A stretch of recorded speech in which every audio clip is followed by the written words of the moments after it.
Bethany Lutheran Church in Springdale, Arkansas. And this is a trial live streaming because I'm going to do some basic introduction and about one author. Then I'm going to go over to my viewing platform. Oh, this is a very big cathedral. And I'm going to see if it's broadcasting live from there. This was something that didn't quite work out right on Sunday, but it did keep the video. So people were able to get it afterwards. So if somehow live streaming doesn't work out, there will still be content not only on Vimeo, but also on Facebook and YouTube. But they have to do some converting, so this is the gospel converting files, I guess. So today, what we're working on is the King James Version Defended by Edward Freer Hills. And I'll try to get up closer so you can see his picture. There we go. Well, it's kind of funny because I'm looking down and that looks funny, but that's what I'm doing and looking at the picture. Okay, so let's talk about him, and this will provide some content. If there's any book you want about the King James that is clear and sourced well, that is with good backup about what he's talking about, and accurate coming from a great scholar, this is it. He was turned down at the University of Chicago to earn his doctorate because of the fact that he's a conservative in favor of the King James Version of the Bible. And he wanted this book published commercially because at the time, the people that published their own books, they were, they call it vanity publishing. They would say, look at all these titles we have from Nobel Prize winners. Prize winners. It might be a prize winner too. Well, these books that they reproduced from Nobel winners, they were just public domain, or it didn't mean anything. So they would say to this person, oh, you could be in the lineup with these great people. And so someone would say, well, this is my first book. And well, okay, we'll help you with it. And $7,000 or $8,000 later, they would have a stack of books, give them away to their friends, send them to all kinds of reviewers, and reviewers would say, oh, not that vanity press again, and throw it away. So that's what people thought of self-publishing. Well, that really changed with both Amazon and Lulu, and there are probably some others where a lot of good books come out because someone wants to bypass the idea that we have to beg and plead to get a book published and then wait 2 or 3 years to see it actually in print. So they self-published this book, and it's been self-published first by the husband. The widow took over, make sure it still kept getting printed, because a book out of print can become something that costs hundreds of dollars, especially in this category. And the daughter has also pledged that she would keep this in print. So you can get this book at a reasonable price, and you can order it new, I'm quite sure. But also I go to a Libris, a nice Latin name from the books or from the library, and you can get it at a reasonable price and almost brand new. That's what I normally do, unless the price is from $100 to $600 for a book. Yes, and I found a $350 book at another location for $30. That's 10%. Well, let's get down to this person. For some strange reason, the Calvinists and the Baptists are the only ones that are really defending the King James. That's really sad. So far, except for Theodore Letis, Letis. That is the only one I have found who is a Lutheran and defended the traditional text. And unfortunately, he died young. He was tutored by this man. So you see, Theodore Letis, Edward F. Hills, those two names go together. You will find Letis is difficult to read, like a lot of text people. I find most of them very difficult to read, but if I read a lot of their pages and I summarize those things in my mind, I have a good or better grasp of the whole thing. Because really what they're asking us to do is figure out what these, say, 7,000 examples of the New Testament mean. Who passed them on? How accurate are they? How good are they? And there's actually deep down, there's a lot of fun material there because some people, the first defender of the King James after Westcott and Hort, Dean Burgon, some people like Dean Burgon are very witty. In fact, as funny as any person can be. He called the theories about the Greek New Testament from Westcott Hort walking in the clouds. Yeah, really, because in order to make something be true, someone had to imagine that a lot of these theories applied to the manuscripts. And for those of you who are really serious about this, it really comes down to not what does everybody see about it? What do they say? What's their theory? Put all the theories together, and what do you have? They have all their theories. The only thing that matters is what's really there. Well, some person asked me if I was an empiricist. That's one of my students. I said, I am a fideist. We believe that God gave us the Word of God. It's infallible, it's inerrant, and He promised to preserve it. And it has been preserved, only you won't know that from listening to the PR people for the NIV, the ESV, the RSV, the new RSV, and some others. But that makes up most of them. And King James and New King James, 60% of the readers. So all the rest that brag about how big they are, NIV, RSV, New RSV, ESV, they're sharing the 40%. After all this time, I mean, I'm talking about years and years of promotion. They're not getting their traction that they want. So what is the value of this particular book? He is very good at summarizing what we know. That's good. But I think the one thing that really makes it special, I'll look at the table of contents since this is informal and will not be on Fox News. Best part of it is he gives particular parts of the New Testament that are being attacked, and he explains why those attacks are not valid.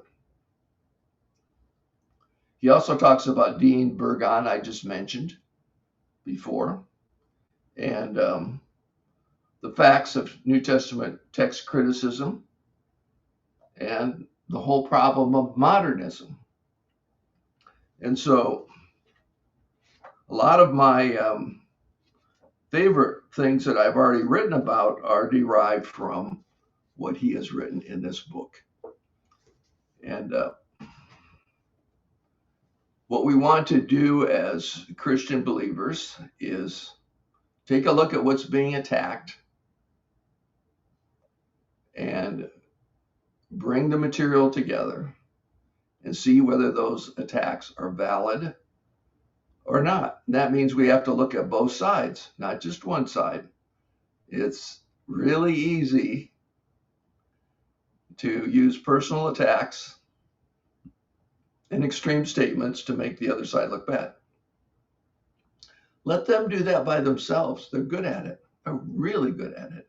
But the only way to uncover that is to look at it like the ice cold stare of a CPA and say, what do the facts say here? What do they really point to?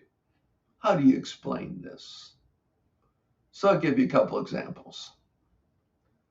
One will be the short ending of Mark. There are a number of things that argue against it ending at Mark 16:8. The last phrase being, for they were afraid.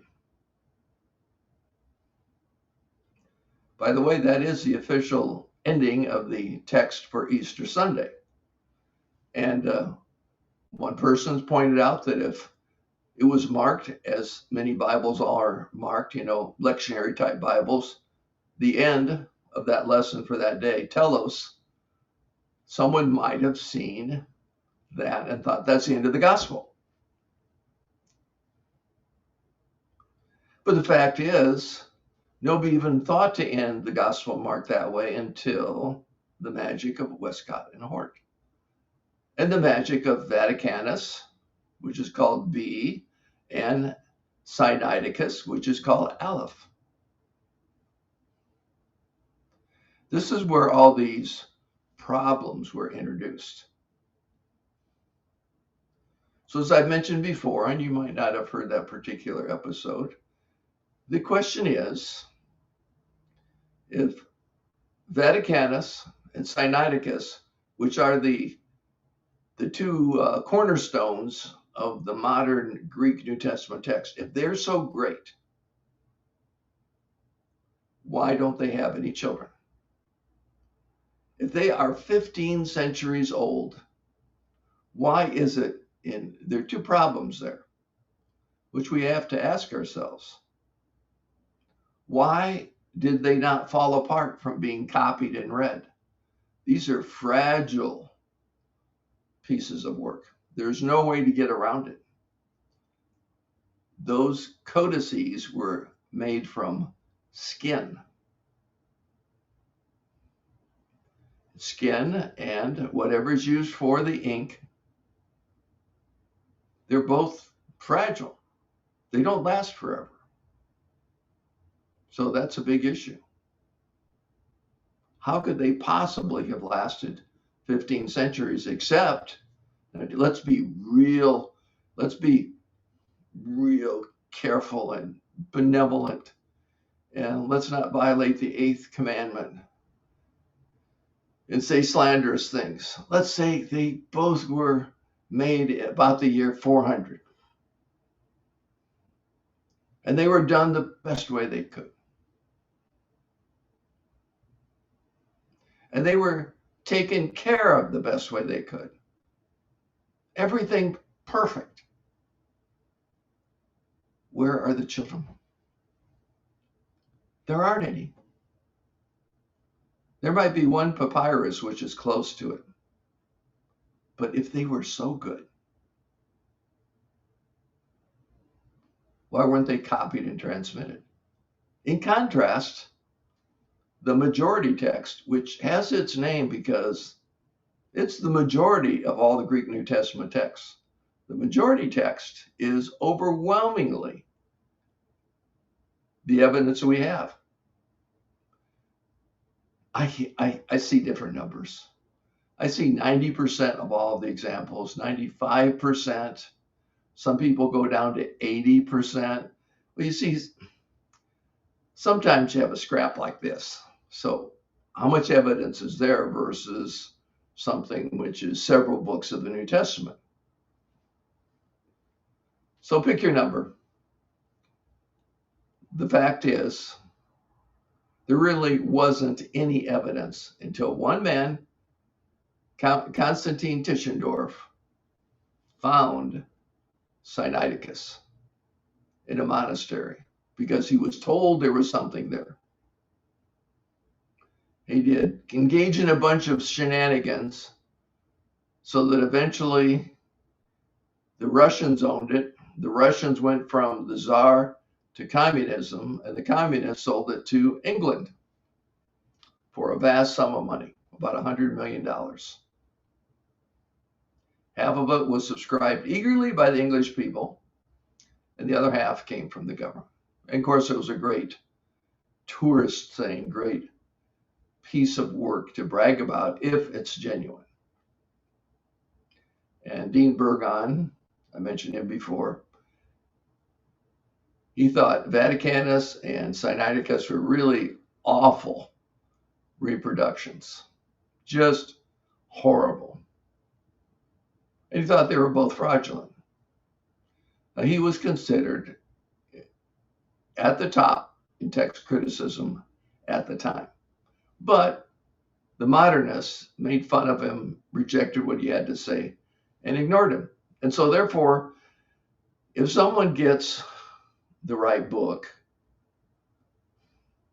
the modernist book on these issues, everybody who defends the majority text in the King James Version is bad. They cling to the past. I hope I can find that book again where it says they cling to the past. So, see, they're pathetic people. They're neurotic. They have to have their little blue blanket to hold on to called the KJV. No, it isn't like that at all. I grew up with the KJV turning into the RSV, turning into the NIV. And it became very clear to me that the best English was in the King James Version. And as I studied the text issues, which fascinated me, it was like a mystery story that never ends. The more I saw the proof for Sinaiticus and Vaticanus, the more I realized that this has been one big magic act. Don't look at the facts, just trust Nestle, Allen, Count Tischendorf, and those genius people that created their own Greek New Testament secretly, gave it to the revision committee secretly, swearing them to secrecy so that nobody knew about it until the revision of the King James Version came out. And a few weeks later, their Greek New Testament came out. That was Westcott and Hort. Just think about the dishonesty of that. Let's say you pick me out as the greatest speaker on this topic of all times. And there's a contest going on. So for 10 years, I go around telling the judges, this is how it's going to be, but don't tell anybody. And they produce their great work. And I give away what I've been doing for 10 years secretly so that everybody is smacked in the face with it. Would you consider that honest? Scholarship is supposed to be out in the open and honest, not secretive, dishonest.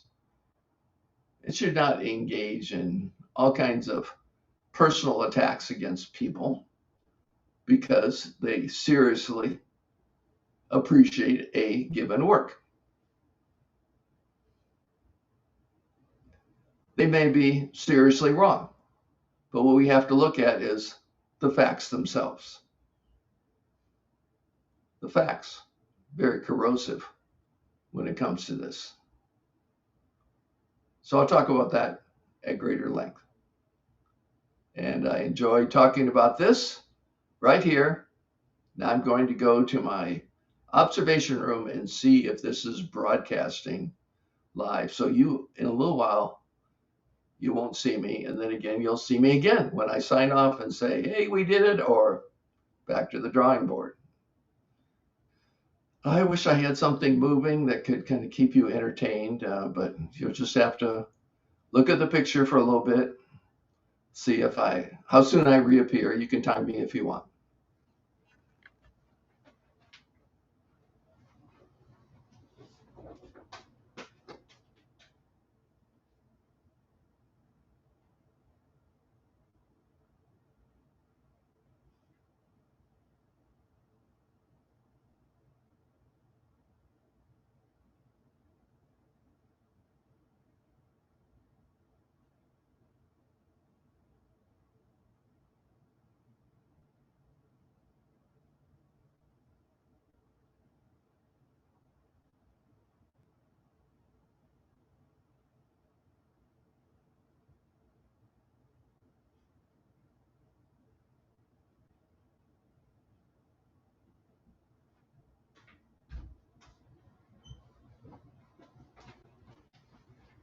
I think it is timing. And since I don't go by the speed of light, at the speed of light, I'm going to move the poinsettias on top of the books to prove to myself that's a live shot.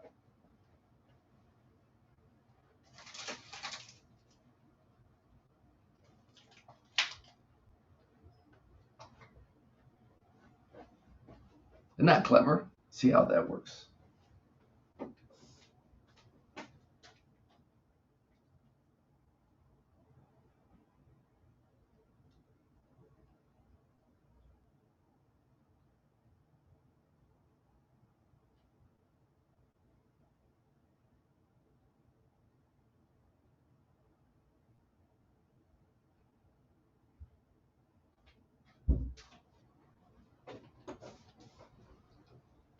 Eureka! I went next door. The poinsettia flowers were on top of the books. Live. Success.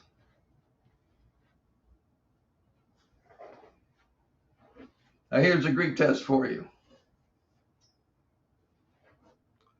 What does eureka mean? And who said it? Archimedes did, because he was trying to figure out how to prove something had not as much gold in it as they claimed. He did that by dipping himself in the bathtub and looking at how water's displaced. And he said in Greek, I have found it, eureka. So that's why we're stuck with that word. I'll sign off now.